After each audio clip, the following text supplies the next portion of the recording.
இப்போ நான் ஆந்திர மாநிலத்தில் கடப்பா மாவட்டத்தில் கண்டிகோட்டா அப்படிங்கிற ரொம்ப அழகான ஒரு ஊரில் இருக்கிறேங்க. இந்த வீடியோ இல்லாமல் பிரம்மாண்டமான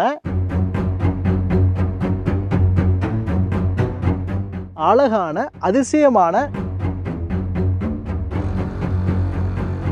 மிகப்பெரிய ஒரு வரலாறை கொண்ட ஒரு கோவில் பார்க்க போகிறோம். இது சாதாரண கோயில் கிடையாது, ரொம்ப நுட்பமாக பார்த்து பார்த்து கட்டப்பட்ட கோயில். ஆனால் அதை பார்த்து பார்த்து உடச்சி எரிஞ்சிருக்கிறாங்க.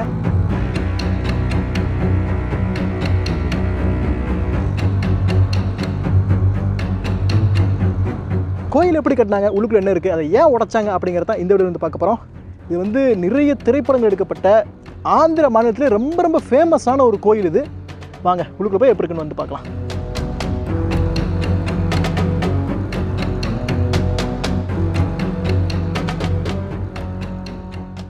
இங்கே அதிக அளவில் வெயில் இருக்கும், அதனால் நீங்கள் அதுக்கு ஏற்ற மாதிரி தயாராக வாங்க, சரிங்களா? இதோட நுழைவாயில் ராஜகோபுரமே பிரம்மாண்டமாக இருக்குங்க. ரொம்ப பிரம்மாண்டம், ரொம்ப பெருசு, பெரிய கோபுரம் பாருங்க எவ்வளவு பிரம்மாண்டமாக இருக்குது அப்படின்ட்டு. மிக மிக பிரம்மாண்டமாக அமைக்கப்பட்ட ஒரு கோபுரம், கிட்டத்தட்ட 100 அடிக்கும் மேலே இருக்கக்கூடிய ஒரு கோபுரம். இது முழுக்க முழுக்க கல்லில் தான் செஞ்சுருக்கிறாங்க. முழுக்க முழுக்க கிரானைட் கல்லில் ஒவ்வொன்றுமே சிற்பங்களாக செஞ்சு, இங்கே பாருங்கள், இதெல்லாம் பூதகணங்கள், ஒவ்வொன்றுமே பூதகணங்கள். இது எல்லாமே கருங்கல், அதில் டிசைன் பண்ணி பண்ணி பண்ணி அங்கங்கே மேலே சின்ன சின்ன இடங்களில் மட்டும் செங்கற்களை பயன்படுத்தி மற்ற இடங்கள்லாம் கருங்கல்லையே பண்ணிட்டாங்க. இந்த கோவிலை நீங்கள் நிறைய மக்கள் வந்துட்டு இருக்கிறாங்க. வாங்க உள்ளே போகலாம். போகிறதுக்கு முன்னாடியே ஐயா ஏதோ வித்துட்டு இருக்கிறாரு. ப்ரோ మొత్తం 2 ఫస్ట్ ఒకటి తీసుకున్నా 3 3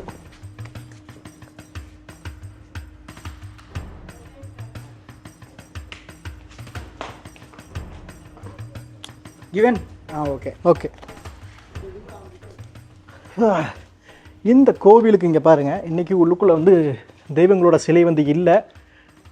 உள்ளே வந்தோன்னா இந்த இடத்துல கொடிமங்கை இருக்கிறாங்க. இங்கே பாருங்கள், கொடிமங்கை அப்படின்னா இவங்க ஒரு கொடியை பிடிச்சிருக்கிறாங்களா, ஒரு மங்கை. இவங்களை பார்த்தா ஒரு மங்கை தெரியுதா, ஒரு கொடியை பிடிச்சிருக்காங்க. இந்த கொடி அப்படியே போய் போய் போய் போய் இந்த பக்கம் இருக்கிற கொடிமங்கைக்கு வரும்.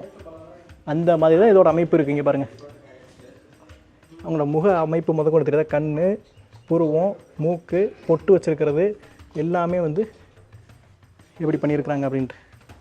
இந்த கோவிலுக்கு பேர் மாதவராய சுவாமி கோயில் அப்படின்னு சொல்கிறாங்க. இதோட வரலாறு என்ன அப்படின்னு பார்க்கலாம். ஸோ பார்த்துட்டு நம்ம இதை பார்த்தோம்னா உங்களுக்கு இன்னும் கொஞ்சம் எளிமையாக புரியும். இங்கே வந்தீங்கன்னா இந்த சீதாப்பழம் அவர்கிட்ட நீங்கள் வாங்கிக்கிங்க, நல்லாயிருக்கு, 10 ரூபா தான். சரி, அதாவது இந்த கோவில் கிட்டத்தட்ட விஜயநகர பேரரசு காலத்தில் கட்டப்பட்டதாக சொல்லப்படுதுங்க. அதாவது கிருஷ்ணதேவராயர் அவருடைய காலகட்டத்தில் இந்த கோயில் பிரம்மாண்டமாக சிற்பக்கலைகளில் இருந்து, மண்டபங்களில் இருந்து நுணுக்கங்களை அவ்வளவு அழகாக பார்த்து பார்த்து நேர்த்தியாக கட்டியிருக்கிறாங்க அப்படின்னு சொல்கிறாங்க. கிட்டத்தட்ட இது ஒரு விஷ்ணு கோயில், சரிங்களா? உங்களுக்கு உள்ளுக்குள்ளே வர்றப்பே நீங்கள் பார்க்கலாம், உங்களுக்கு இந்த விஷ்ணு புராணங்கள் அப்படியே ஒன்று ஒன்றா இருக்கும், சரிங்களா? நீங்கள் உள்ளே வந்தீங்க அப்படின்னா உள்ளுக்குள்ளே இப்போ எந்த சிலைகளுமே இருக்காது, சரிங்களா? ஏன் அப்படின்னா இங்கே விஜயநகர பேரரசுக்கு அப்புறம் இந்த நவாபுடைய ஆட்சி வர்றப்போ அவங்க ஒவ்வொன்றா அடித்து அடித்து எல்லாத்தையும் உடச்சி எரிஞ்சிருக்கிறாங்க அப்படின்னே சொல்லலாம். அது மட்டும் இல்லை, படையெடுத்து வந்துட்டு இருக்கிறாங்கன்னு தெரிஞ்ச உடனே இந்த உள்ளூர் மக்கள் என்ன செய்கிறாங்க, இந்த சுவாமியை நம்ம காப்பாற்றணும் அப்படின்ட்டு இங்கே இருக்கக்கூடிய சிலையை எடுத்து கொண்டு போய் வேறு ஒரு இடத்துல வச்சுட்டாங்க. அதாவது மைதுகுரு அப்படின்னு இங்கே ஒரு ஊர் இருக்குது, அந்த இடத்துக்கு கொண்டு போய் இங்கே இந்த இருக்க சுவாமி விஷ்ணு சிலையை கொண்டு போய் வச்சுட்டாங்க. இந்த சுவாமி சிலை இப்போ அங்கே இருக்குது. இப்போ உள்ளுக்குள்ளே மூலவராக யாருமே இல்லை. நம்ம உள்ளுக்குள்ளே போனால் இது சாதாரண ஒரு கோயில். நிறைய பேர் இங்கே இந்த ஃபோட்டோ ஷூட் எடுக்கிறதுக்கு இதுக்கு தான் வர்றாங்க. இந்த கோயில் நான் உங்களுக்கு ஏற்கனவே சொன்ன மாதிரி இங்கே நிறைய திரைப்படங்கள் தான் எடுக்கப்பட்டிருக்கு. உங்களுக்கு ரொம்ப எளிமையாக சொன்னால், இப்போ விக்ரம் நடித்த சாமி 2ன்னு ஒரு படம் வந்துச்சு, அந்த படம், ஆதி புருஷ் படம், ராதேஷாம் அப்படின்னு எக்கச்சக்கமான படங்கள், திரைப்படங்கள் இந்த இடத்துல எடுக்கப்படுது. திரைப்படம் எடுக்கிறதுக்குனே ஒரு கோயிலை வச்சுருக்கிறாங்கன்னா அது இந்த கோயில் அப்படின்னு தான் சொல்லலாம். இருங்க உள்ளுக்குள்ளே போய் உங்களுக்கு காட்டுறேன்.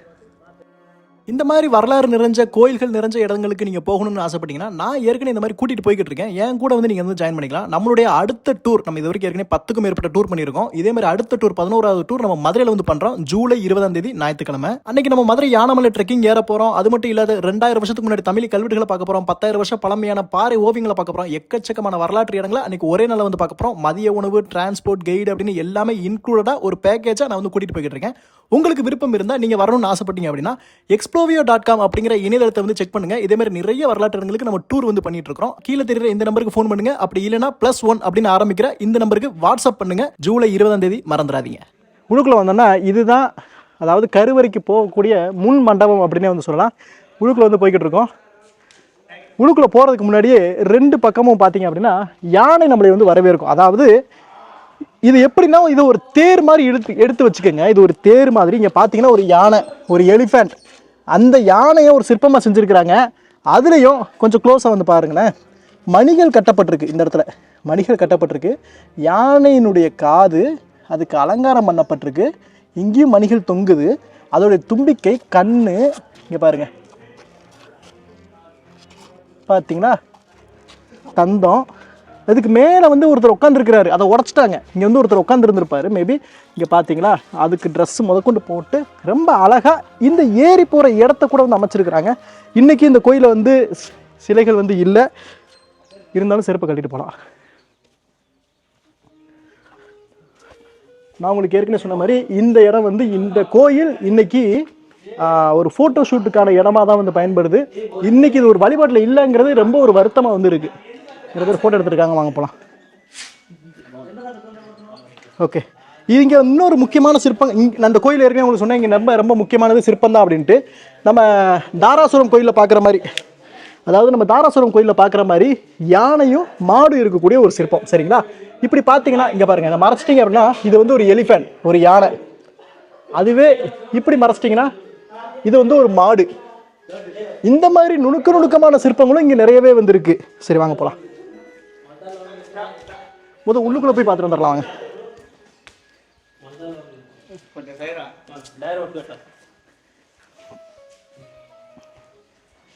இது முன் மண்டபம். அந்த முன் மண்டபத்தை தாண்டி போகிறோம். இது தாண்டி போகிற இதோட அமைப்பு வாசகம் பார்த்தீங்கன்னா மேலே இவங்களை வந்து ஆசிவகத்தில் மாதங்கி அப்படின்னு வந்து சொல்லுவாங்க, கஜலட்சுமி. நம்ம உள்ளுக்குள்ள தாண்டி போகலாம். உள்ளே வந்தோன்னா இந்த மண்டபம், அதாவது இதுதான் கருவறை. கருவறையாக இருந்தது. இன்னைக்கு சுவாமி சிலைகள் இல்லை. நான் உங்களுக்கு சொன்ன மாதிரி தும்கூரில் வந்து சுவாமி சிலைகள் இருக்குது. இன்றைக்கி உள்ளுக்குள்ள போக முடியாது நம்மளால். ஓமேகா, வவ்வால், நிறைய வவ்வால்கள் இருக்குங்க. போகிறப்பே வந்து நமக்கு தெரியுது, சுத்தமாக வெளிச்சமே இல்லை இந்த இடத்துல. இந்த இடத்துல அதாவது விஷ்ணுவோட அவதாரங்களை இந்த கோவிலில் முழுக்க இங்கே இருக்கக்கூடிய தூண்களை, இந்த தூண்களை பார்த்தீங்கன்னா ரொம்ப உங்களுக்கு நேர்த்தி வந்து தெரியும். அதாவது 4 பக்க ஒரு வடிவமைப்பில் மேலே கொடுங்கைகள் இந்த இது இருக்கிற மாதிரி ரொம்ப அழகா இந்த இடத்துல பாருங்க. இதோட அமைப்பு பாருங்க, ரொம்ப அழகா இருக்கா, வட்டமா. அதுக்கு கீழே ஒரு அமைப்பு, இது சதுரமா. அதுக்கு கீழே ஒரு டிசைன். அதாவது நுணுக்கமாக செஞ்சு நிறைய சிலைகளை செஞ்சு வச்சிருக்கிறாங்க.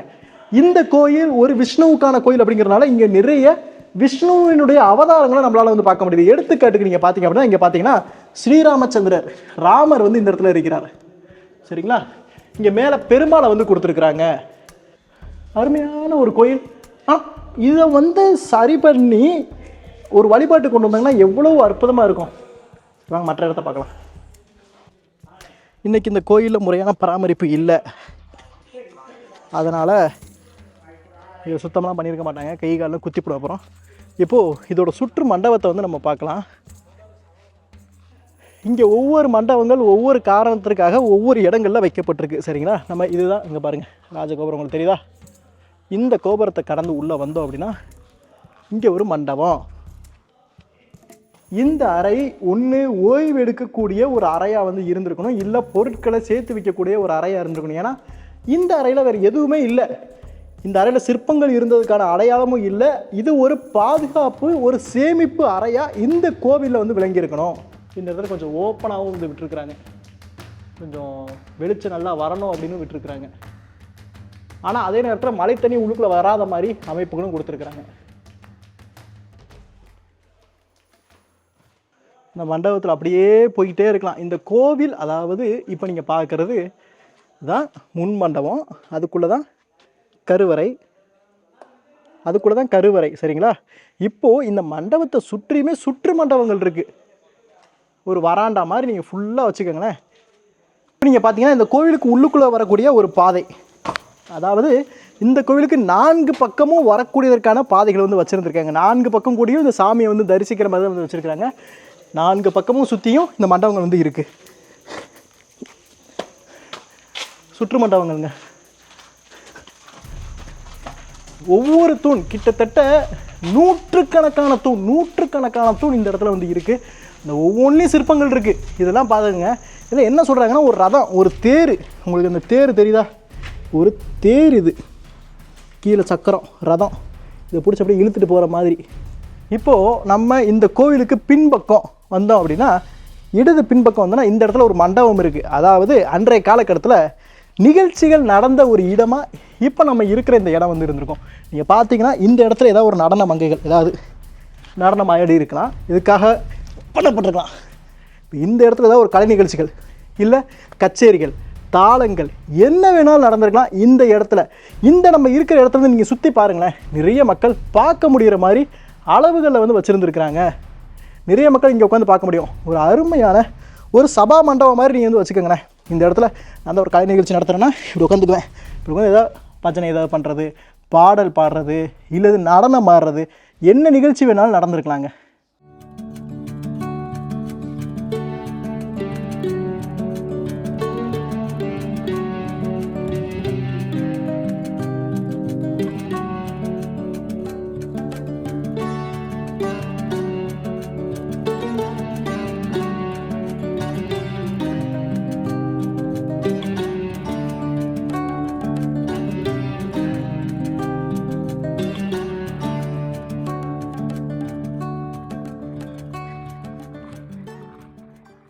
இன்றைக்கி நிறைய பேர் வரல அப்படின்னாலும் இது பார்க்குறதுக்கு ரொம்ப அருமையாக அமைதியாக இருக்குதுங்க.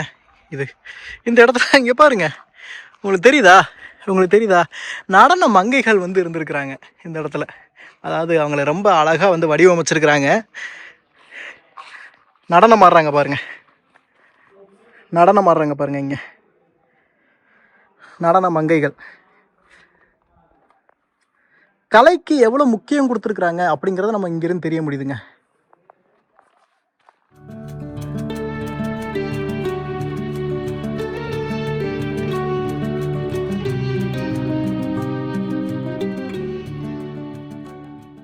இந்த வீடியோ முழுக்க வந்து பார்த்துருப்பீங்க. கிட்டத்தட்ட இந்த கோவிலுடைய நிலைமை இன்றைக்கி எப்படி இருக்குது?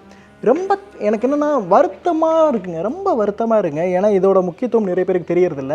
நீங்கள் யோசிச்சு பாருங்கள், இந்த சிற்பத்தை செதுக்கிறதுக்கு இங்கே எக்கச்சக்கமான சிற்பங்கள் இருக்குது. அந்த சிற்பி எவ்வளவு நுணுக்கமாக வேலைப்பாடுகள் வந்து பண்ணியிருப்பாங்க. அதை எத்தனை பேர் கஷ்டப்பட்டு தூக்கிட்டு வந்து வச்சுருப்பாங்க. இங்கே எவ்வளோ பேரோட நம்பிக்கையாக வந்து வழிபட்டுருப்பாங்க. ஆனால் இன்றைக்கி எதுவுமே இல்லை அப்படிங்கிறது ரொம்பவே ஒரு வருத்தமாக இருக்குது. இந்த வீடியோ நீங்கள் நிறைய பேருக்கு ஷேர் பண்ணுங்கள். அப்போ தான் இப்படி ஒரு கோவில் இருக்குது, இவ்வளோ வரலாறுகள் இருக்குது, இவ்வளோ சிற்பங்கள் இருக்குது அப்படின்னு எல்லாருக்குமே தெரியும். இணைஞ்சே இருங்க. இதே மாதிரி அடுத்த ஒரு வீடியோவில் உங்களை வரலாற்று சிற்பமிக்க இடத்துக்கு, ஒரு ஆன்மீக இடத்துக்கு, ஒரு அற்புதமான சிற்பக்கலைகள் நிறைஞ்ச இடத்துக்கு அடுத்த வீடியோவில் உங்களை நான் கூட்டிகிட்டு போகிறேன். அடுத்த வீடியோ சந்திக்கலாம். நன்றி, வணக்கம்.